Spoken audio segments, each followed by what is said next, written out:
Hello everyone, my name is Rahul. तो क्या target पूरा नहीं होने पर बैंक आपको निकाल देता है, या फिर बैंक में जो टारगेट प्रेशर होता है वो कितना होता है, और टारगेट प्रेशर बोलते किसको है? तो सब बोलता है कि बैंक में टारगेट प्रेशर है, टारगेट प्रेशर है, लेकिन प्रेशर किस चीज़ का है वो एक्चुअली कोई बताता ही नहीं है। तो आइए इस वीडियो में हम समझते हैं। तो उससे पहले समझते हैं कि टारगेट प्रेशर क्या होता है। देखो, अगर आप बैंक में ज्वाइन करते हो एज अ ब्रांच बैंकिंग या फिर रिटेल बैंकिंग या होलसेल बैंकिंग, तो इसमें क्या होता है कि आपका जो पार्ट होता है वो सेल्स का होता है। चाहे आप किसी भी पोस्ट पे हो, आपको सेल्स करना पड़ता है। मेनली आप किसी भी पोस्ट पे हो, आपको सेल्स करना पड़ता है। अगर आप कैशियर हो, मतलब कैशियर का काम क्या होता है कि पैसे को काउंट करना, उसका हिसाब रखना, नहीं, उसका भी सेल्स का टारगेट होता है। मतलब आप किसी भी डिपार्टमेंट में हो, ब्रांच बैंकिंग में, रिटेल बैंकिंग में, होलसेल बैंकिंग में, तो फिर आपका सेल्स रहेगा। और जहाँ सेल्स रहेगा वहाँ पे टारगेट होगा, आपका सेल्स का टारगेट होगा। तो इसको ही सेल्स टारगेट बोलते हैं, ठीक है, इसको टारगेट बोलते हैं। अब जब आप टारगेट को अचीव नहीं करोगे तो फिर आपको प्रेशर दिया जाता है उस टारगेट को अचीव करने के लिए। तो इसको बोलते हैं टारगेट प्रेशर। यही अगर आप देखोगे कि ऑपरेशंस में, जैसे ऑपरेशंस डिपार्टमेंट होता है, बैक एंड डिपार्टमेंट होता है, तो वहाँ पे सेल्स का कोई काम नहीं होता है, वहाँ पे सेल्स का कोई काम नहीं होता है, वहाँ पे डॉक्यूमेंटेशन का काम होता है। मतलब डेस्कटॉप पे बैठ के आपको डॉक्यूमेंट वेरिफिकेशन करना पड़ता है, बाकी चीज़ों का काम होता है।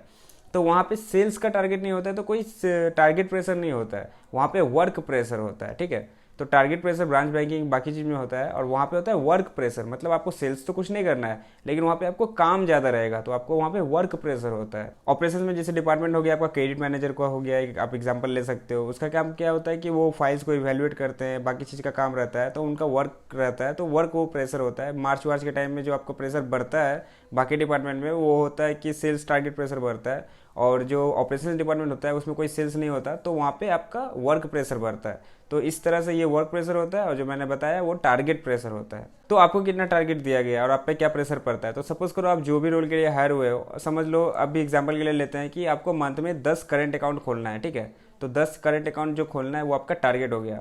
और जब आप उसको टारगेट को पूरा नहीं करोगे तो ऑफकोर्स आपके प्रेशर दिया जाएगा। तो क्या आपका टारगेट पूरा नहीं होने पर बैंक आपको निकाल देता है? तो उससे पहले समझते हैं बैंक का एक्चुअल में टर्मिनेशन पॉलिसीज क्या होता है। तो अगर आपने बैंक ज्वाइन करने के वक्त आपके प्रीवियस ऑर्गेनाइजेशन, अगर आपका एक्सपीरियंस है, आपने प्रीवियस ऑर्गेनाइजेशन का कोई भी डेटा गलत दिया है, जैसे कि आपने आपका ऑफर लेटर में सैलरी गलत दिखाया है, या फिर आपने कुछ भी मिस्टेक्स किया है, या फिर कोई डॉक्यूमेंट्स आपने गलत दिया है, आपने रिलीजिंग लेटर में कुछ डेट चेंज कर दिया है, ये सारी चीज़ें अगर आपका मिस्टेक रहता है, तो फिर बैंक आप पे कोई मर्जी नहीं दिखाता है, आपको तुरंत के तुरंत टर्मिनेट कर दिया जाता है। तो आपने आपके मार्कशीट में आपने मार्क्स बढ़ा के दे दिए, आपने आपके परसेंटेज को बढ़ा दिया एजुकेशन क्वालिफिकेशंस में, तो ये सारी चीज़ों में आपको बैंक अगर पता चल जाता है तो फिर आपको वो संग संग आपको टर्मिनेट कर देती है।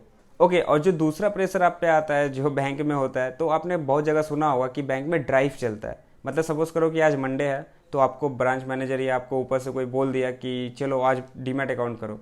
तो मतलब आज आपको डीमैट अकाउंट का टारगेट दे दिया गया कि आप अगर आप आज आप कोई भी बिजनेस नहीं भी लाते हो तो भी ठीक है, लेकिन आपको डीमैट अकाउंट आज करना ही करना है। तो फिर इसमें आपका ये प्रेशर एक एक्स्ट्रा आ गया। एक तो ऑलरेडी आपके ऊपर प्रेशर है आपके टारगेट को पूरा करने का, उसके बाद फिर ऊपर से आपको कोई आज आके बोल देता है कि आज आप ड्राइव चल रहा है तो आपको एक करना ही होगा। या फिर समझ लो कि आपको कोई बोल दिया कि जो नेक्स्ट डे है ट्यूसडे, उस दिन सबको एक एक डीमैट अकाउंट करना है, या फिर दो दो डीमैट अकाउंट ओपन करना है। तो फिर ये जो आपका बनना वो एक अलग से प्रेशर बन गया। तो ये भी एक टारगेट प्रेशर हो गया। तो देखो, जिसका पहले से बेस बना है, मतलब जो पहले से 2 साल 2.5 साल से काम कर रहा है, तो उसका ऑलरेडी कस्टमर का बेस बन जाता है। तो क्या होता है कि वो लोग कर लेते हैं टारगेट, मतलब किसी ना किसी को कॉल करके या कुछ करके वो लोग अपना टारगेट निकाल लेते हैं। लेकिन हम लोग जैसे न्यू ज्वाइन करते हैं तो फिर यहाँ पे ये प्रॉब्लम हो जाती है। सपोज करो आपका 2-3 महीना हुआ है, तो फिर आपको बोल दिया कि आज ड्राइव है, जाके ये वाला जाके लाइफ इंश्योरेंस करवाओ किसी का। लाइफ इंश्योरेंस का कभी ड्राइव हो गया, कभी होम लोन का ड्राइव हो गया, कभी पर्सनल लोन का ड्राइव हो गया, कभी क्रेडिट कार्ड का ड्राइव हो गया।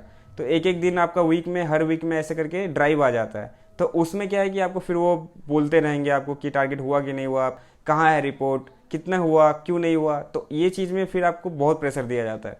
तो फिर ये एक अलग से प्रेशर होता है जो बैंक में होता है। और अगर इस टाइम मतलब मार्च, जनवरी से लेके जनवरी फरवरी मार्च, 3 महीना तो ये चीज सबसे ज्यादा देखने को मिलता है। तो ऑलरेडी आपका टारगेट का प्रेशर हो गया, ऊपर से फिर आपको यहाँ पे एक ड्राइव चलता है तो उसका प्रेशर हो गया। अब आपका पुराना है, आपने पुराना एम्प्लॉय भी ठीक से नहीं कर पाता है क्योंकि उनको भी प्रॉब्लम होती है। तो नया जो ज्वाइन किया उसको तो बहुत ही ज्यादा प्रॉब्लम होगी, क्योंकि उसका कस्टमर का बेस नहीं है, तो वो कितना को कॉल करेगा और कौन उसके बाद से कन्विंस होगा।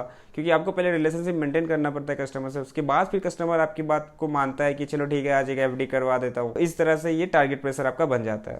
तो देखो, बैंक आपको टर्मिनेट जल्दी नहीं करती है। अगर आपका टारगेट पूरा नहीं भी होता है तो भी आपको बैंक जल्दी टर्मिनेट नहीं करती है, चाहे आप न्यू ज्वाइनी हो चाहे आप ओल्ड ज्वाइनी हो। क्योंकि बैंक को देखो टाइम लगता है, आपको इंटरव्यू, आपका इंटरव्यू लेना, आपको सेलेक्ट करना, फिर आपको ट्रेनिंग देना, उसके बाद फिर आप काम कर रहे हो, उसको एनालाइज करना। तो जब तक बैंक को आप बिजनेस नहीं दोगे, वो इससे आपको निकालता नहीं है, इतना जल्दी आपको निकालता नहीं है। मुझे बहुत सारे कमेंट आते हैं कि आप बैंक निकाल देगा, तो नहीं भाई, बैंक सिंपली आपको निकालता नहीं है। अगर आप बैंक का जो टर्मिनेशन पॉलिसी है उसमें आप कुछ फ्रॉड कर देते हो, या फिर आपने किसी का अकाउंट खोल दिया, किसी का करंट अकाउंट खोल दिया बिना डॉक्यूमेंट्स देखे, तो उस केस में बैंक फिर, अगर आप इंटेंशनली कर रहे हो कि आपने जानबूझ के किसी का अकाउंट खोल दिया, वो आपका फ्रेंड या रिलेटिव है, तो आपने उसका पूरा डॉक्यूमेंट्स भी नहीं देखा और आपको ने उसको अकाउंट खोल दिया, तो इस केस में बैंक आपको टर्मिनेट कर देगी, क्योंकि आपने इंटेंशनली किया है, तो आपको बैंक उसमें टर्मिनेट कर देगी। लेकिन अगर आपका टारगेट पूरा नहीं होता है तो फिर बैंक आपको टर्मिनेट नहीं करती है, एटलीस्ट 2 या 3 महीना तक तो टर्मिनेट नहीं करती है। लेकिन इसमें भी कुछ टर्म्स एंड कंडीशन है, वो मैं बताता हूँ। देखो, सपोज करो आपको कोई टारगेट दिया गया है करंट अकाउंट, सेविंग्स अकाउंट का, लेकिन बैंक में क्या है कि आपको सारे प्रोडक्ट सेल करने पड़ते हैं।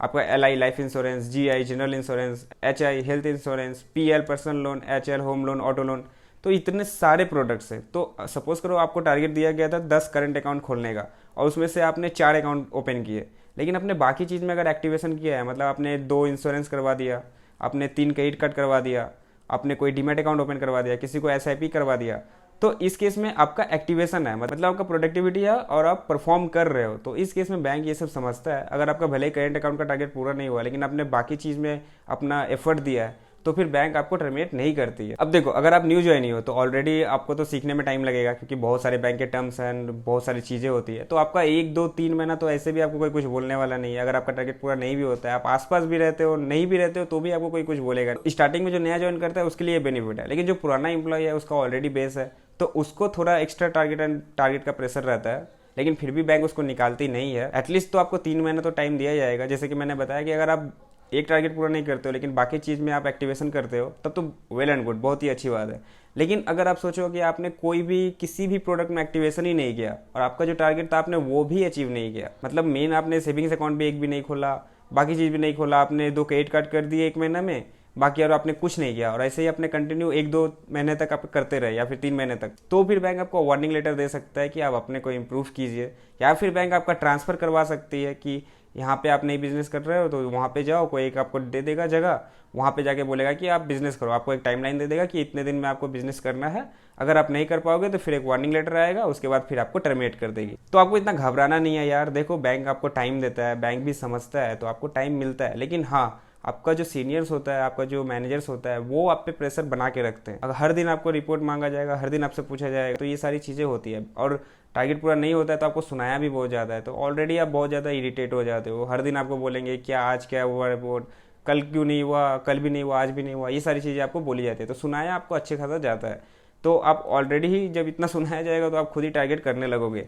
बट इन केस फिर भी नहीं कर पाते हो तो 2 3 महीना आपको बैंक अच्छे से टाइम देता है, आप कीजिए। नहीं कर पाते हो तो फिर वार्निंग आता है, हो सके तो फिर ट्रांसफर हो जाता है, और एट दी एंड जब आप कुछ भी नहीं कर रहे हो तो फिर आपका टर्मिनेशन हो जाता है, तो फिर आपको टर्मिनेट कर दिया जाता है। तो स्टार्टिंग में आपको अच्छा खासा टाइम दिया जाता है, आप अच्छे से काम करो, लेकिन प्रेशर आप पे बना रहता है। आपका ऊपर का अथॉरिटी, रिपोर्टिंग अथॉरिटी, मैनेजर आपको बोलता रहता है, हमेशा प्रेशर बना के रखता है कि क्यों नहीं हुआ, अभी चाहिए अभी चाहिए, इस टाइप से चीज़ें होती है। तो आई थिंक आपको पूरा अंडरस्टैंड हो गया होगा कि टर्मिनेट आपको कब किया जाता है बैंक से, अगर आपका टारगेट प्रेशर पूरा नहीं होता है तो। और देखो, आप अगर आपका टारगेट नहीं भी करते तो क्या होता है कि बैंक में भी बहुत कस्टमर्स आते हैं जिनको रिक्वायरमेंट होती है अकाउंट खोलने की या फिर क्रेडिट कार्ड की, तो वो लोग खुद से भी आते हैं, तो उनको भी आप ट्रीट कर सकते हो। या फिर कभी कभी ऐसा होता है कि किसी का एक कस्टमर है और वो क्रेडिट कार्ड देखता है, लेकिन आप करंट अकाउंट देखते हो, और उसका जो कस्टमर है वो बोलता है कि मुझे करंट अकाउंट खुलवाना है, तो वो आपको रेफर कर देता है, ठीक है। तो ऐसे में आपका एक टारगेट हो जाता है। तो इस तरह से भी आपका टारगेट हो जाता है। मतलब आप टारगेट नहीं भी करते हो तो ऐसा बिल्कुल भी नहीं होता कि आपका 0 एक्टिवेशन होगा,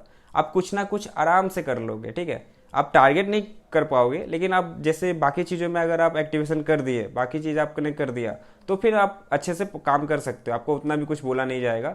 लेकिन आपका प्रोडक्टिविटी पूरा ही 0 है, आप कुछ एफर्ट ही नहीं लगा रहे हो, आप फील्ड पे जा ही नहीं रहे हो, पूरे दिन ब्रांच में बैठे हो, बस टाइम पास कर रहे हो, तो फिर आपके लिए बहुत प्रॉब्लम हो सकता है। आगे आने वाले वीडियो में मैं आपको बताऊंगा कि कैसे बैंक में जाके सेल करना है और कैसे आपको नया क्लाइंट बनाना है। मतलब जैसे आप बैंक ज्वाइन करते हो तो आप एक फ्रेशर होते हो, तो स्टार्टिंग में आपको नया क्लाइंट कैसे बनाना है। तो उस वीडियो के लिए आप चैनल को सब्सक्राइब कर लीजिए, मैं आपको रेकमेंड करूंगा, और आपका बेल नोटिफिकेशन भी दबा दीजिए ताकि आप मेरा कोई भी वीडियो को मिस ना कर पाओ। और आप मुझे इंस्टा पे भी फॉलो कर सकते हो, मैं यहाँ पे भी कुछ कुछ बैंक के अपडेट्स देता रहता हूँ, और आप मुझे मैसेज भी कर सकते हो सके मैं थोड़ा बिजी रहूँ, बट मैं ट्राई करूँगा आपको जल्द से जल्द रिप्लाई करने का। देखो, टारगेट प्रेशर के बारे में इतना मत सोचो, आराम से काम करो, और बैंक आपको जल्दी नहीं निकालता है। मैंने पूरे चीज़ों को अच्छे से डिटेल्ड में बता दिया है। I see you all the very best for your interview, for your joining, and till then take care, bye bye, Jai Hind.